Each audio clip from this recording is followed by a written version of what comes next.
안녕하세요. 오늘은 당신이 공유해주신 자료, 신임 팀장의 팀원 반대 대처법, 이거 가지고 좀 더 깊은 얘기를 나눠볼까 합니다. 새로 팀장이 됐는데 팀원들이 반대하는 상황.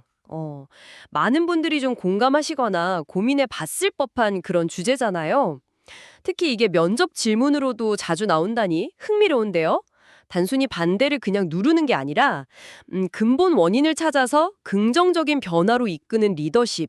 오늘 그 핵심을 좀 파헤쳐 보죠. 네, 맞습니다. 이 자료에서 정말 중요하게 보는 건 팀원의 반대를 그냥 개인적인 반항 이렇게만 보지 않는다는 거예요.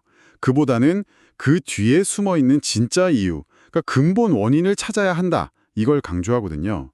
자료에서는 그래서 이걸 개인, 또 팀, 그리고 조직 이렇게 세 가지 차원에서 접근하는 분석 틀을 제시하는데 이게 아주 유용합니다.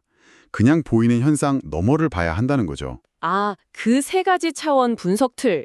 그게 핵심이군요. 그럼 첫 번째, 개인적 차원부터 좀 더 자세히 들여다볼까요? 예를 들어 팀원이 새로운 인사 정책에 반대할 때 이게 단순히 그 정책 자체가 싫어서가 아닐 수도 있다 이런 말씀이시죠? 정확합니다. 자료를 보면요. 개인 차원의 반대는 의외로 그 정책의 논리 자체보다는 다른 데 원인이 있을 때가 많다고 해요. 예를 들면 변화에 대한 그냥 막연한 불안감일 수도 있고요. 아니면 과거에 비슷한 일로 좀 안 좋은 경험을 했다거나 그런 트라우마 같은 거요. 심지어는 자료에서 되게 흥미롭게 지적하는데 그 새로운 정책 때문에 자기가 팀 안에서 누리던 어떤 비공식적인 영향력, 입지 이런 게 좀 줄어들까 봐 걱정하는 경우도 꽤 있다고 합니다. 아, 그런 심리적인 요인도 있군요. 네. 그래서 이럴 때 신임 팀장은 일단 1대1로 좀 깊이 있는 대화를 나눠야 해요. 그 팀원의 속마음, 입장을 충분히 들어주고 먼저 공감하는 게 우선이죠. 신뢰가 쌓여야 그 다음에 정책이 왜 필요하고 어떤 좋은 점이 있는지 설명하는 그런 설득도 좀 먹히겠죠. 그렇군요.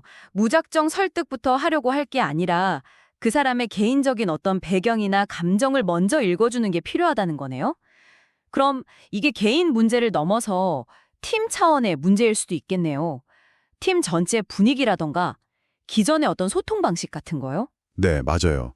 만약에 그 팀 안에 이미 좀 파버리거나 아니면 이전 리더 때 소통이 잘 안 되고 불신이 쌓여 있었다면 아, 그러면 새로운 변화에 대한 저항이 훨씬 더 거셀 수밖에 없죠. 자료에서는 특히 과거에 특정 팀원이나 그룹이 좀 불공정한 대우를 받았다. 이런 경험이 있으면요. 아주 작은 변화에도 되게 민감하게 반응하고 이게 집단적인 반발로 이뤄질 수 있다고 경고해요. 그렇군요. 되게 조심해야겠네요. 네. 그래서 이런 상황에서는 팀 미팅이나 워크숍 같은 걸 통해서 팀원들이 좀 눈치 안 보고 자유롭게 의견을 나눌 수 있는 그런 투명한 소통 환경을 만드는 게 중요하다고 강조합니다. 신임 팀장이 먼저 좀 솔직하고 개방적인 태도를 보여주는 게 팀 분위기로 바꾸는 시작이 될 거고요. 듣고 보니 팀 내 역학이라는 게 진짜 중요하네요. 그런데 여기서 한 단계 더 나아가서요. 문제가 개인이나 팀을 넘어서 조직 차원에 있을 수도 있다. 이 분석은 정말 좀 놀랍기도 한데요. 그러니까 팀원이 반대하는 진짜 이유가 회사 시스템이나 문화 그 자체에 있을 수도 있다는 거잖아요. 바로 그 점이 이 자료의 아주 핵심적인 통찰 중 하나입니다. 네. 예를 들어서 회사 성과평가 시스템이 좀 불합리하다거나 아니면 중요한 의사결정 과정이 투명하지 않으면요. 팀원들은 새로운 정책이나 지시를 쉽게 믿지 못해요. 하긴 그렇겠네요. 네.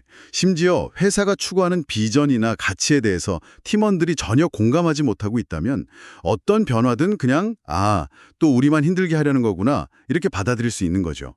이 경우에는 신임 팀장의 역할이 단순히 팀원을 다독이고 설득하는 걸 넘어섭니다. 자료에 따르면 여기서 팀장의 역할은 더 커져서요.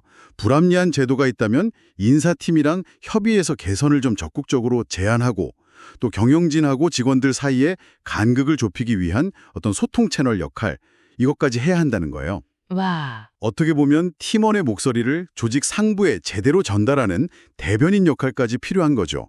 생각보다 훨씬 큰 역할입니다. 와, 진짜 그렇네요. 팀장이 그냥 팀 관리자가 아니라 조직 변화에 어떤 촉매제 역할까지 해야 한다는 거군요. 자, 그럼 이 모든 내용이 오늘 이 이야기를 듣고 계신 당신에게는 어떤 의미가 있을까요?